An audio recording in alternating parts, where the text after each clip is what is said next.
guys. Thank you so much. Before I get started properly, I will deal with the very disabled elephant in the room.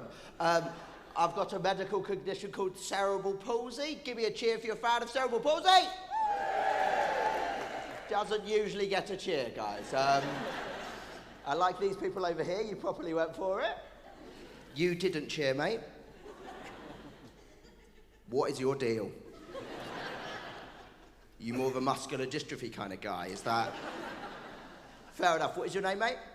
Louis, and can I ask you a very easy question, Louis, just to get to know you a little bit better? Great. What's your favourite disability?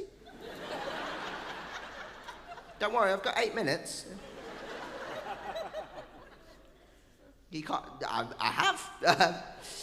If I was you, Louis, I would say cerebral palsy, and then we could all move on. What a great decision! You're a smart lad, Louis. I tell you, look, you're right to say cerebral palsy. It's an amazing disability. I'll tell you my favourite thing about it. Maybe when you're round to the idea of having it, it's a cracking disability. Highly recommend it, right?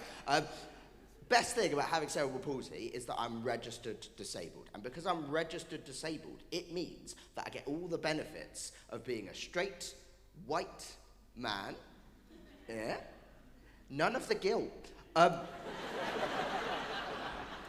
Oh, that is absolutely lovely. I want to tell you a story about me and my girlfriend. I know, Louis, girlfriend, she couldn't believe it worked either. And it was really early on in our relationship, right? It was about 6 weeks in, and we'd gone for a lovely romantic meal together. Now, I can't tell you where, but it was at a Portuguese chicken restaurant. Oh, it was very cheeky. It was very, very cheeky. It was a Nando's. Anyway, so we left the restaurant, right? Opposite the restaurant, it was about 11 o'clock at night. I was quite tired. I'd called an Uber, right? Opposite this restaurant, there was this pub. And out of this pub wanders this guy. And he is hammered. To give you an idea of how drunk this guy is, I can walk in a straighter line than he can, right?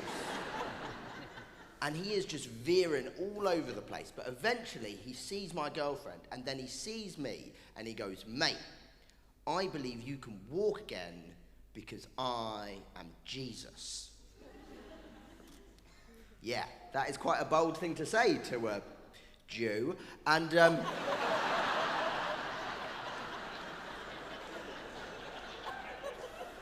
I know, Louis, 2 disabilities. How's he do it? He's so brave. I'm also gluten intolerant. What a hero! So anything this guy can't do? Yes, eat bread. But not only is it a bold thing to say to a Jewish guy, it's quite a bold thing to say to a disabled person as well, because I can actually walk a little bit, right? And I wanted to explain that to this guy, because I want to disprove this stereotype that you're either in a wheelchair or you're fully able-bodied. But before I could do that, before I could articulate that, my girlfriend went to him and went, oh, if you could heal him, that would make my life easier, because she's a dickhead, right? She then convinced him to try and heal me, right? He did it. He put his hand on my forehead, he shut his eyes, and then he started singing Kumbaya. It's the angriest I've ever been. But I didn't shout at him, I didn't scream at him. What I did was I waited. Now, one of the secret benefits of being a wheelchair user that you guys may not know is that I have the ability to generate static electricity by rubbing on my wheels. So I let him sing. And when he got to the 3rd verse, I gave him an electric shock. Now,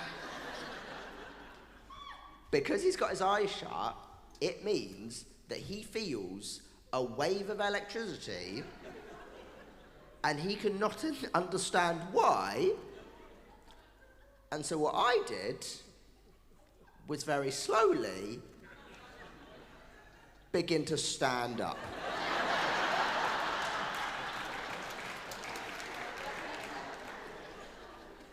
Imagine you're this guy.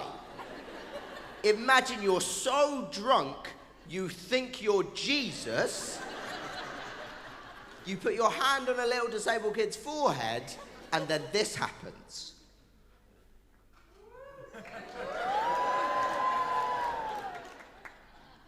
I did not know the stage was on a slope. Okay. Now, here's the thing. I only know a couple of things about the able-bodied community. The first thing I know, that if you have a room full of 800 people, if you pick on one guy in the front row, he won't be able to tell you what his favourite disability is. Now, the other thing that I know to be universally true amongst the able-bodied community is this. If an able-bodied person sees a wheelchair that is unattended,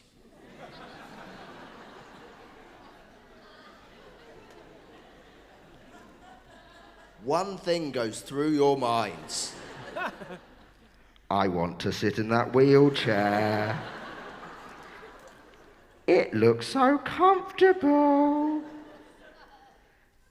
How do you do a wheelie? Rest assured, Jesus is no different from the rest of you. He sees the empty wheelchair and he goes straight for it. Now, there are several problems with this, but the biggest is that my wheelchair is very light. Okay, it weighs 8 kilograms. To put that in perspective, if you went to the gym and you picked up an 8-kilo dumbbell, that's how heavy it is. I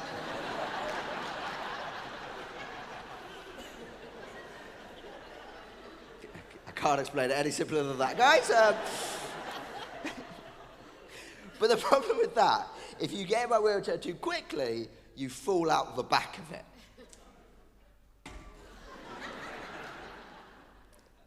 That is precisely what happened, and it's one of my favourite things of all time, right? A man claiming to be Jesus is stuck on his back like a tortoise in my wheelchair, right?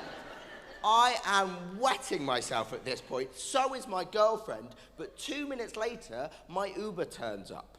And I realise that I've got to throw this guy out of my wheelchair and get into the cab.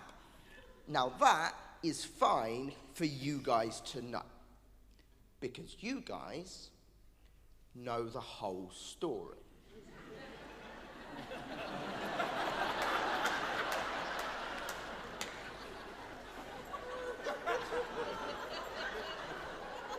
Imagine being my Uber driver.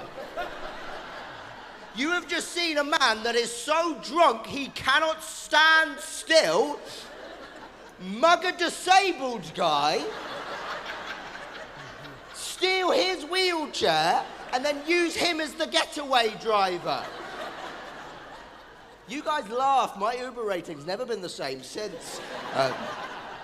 Might be because I spent the whole journey singing Kumbaya.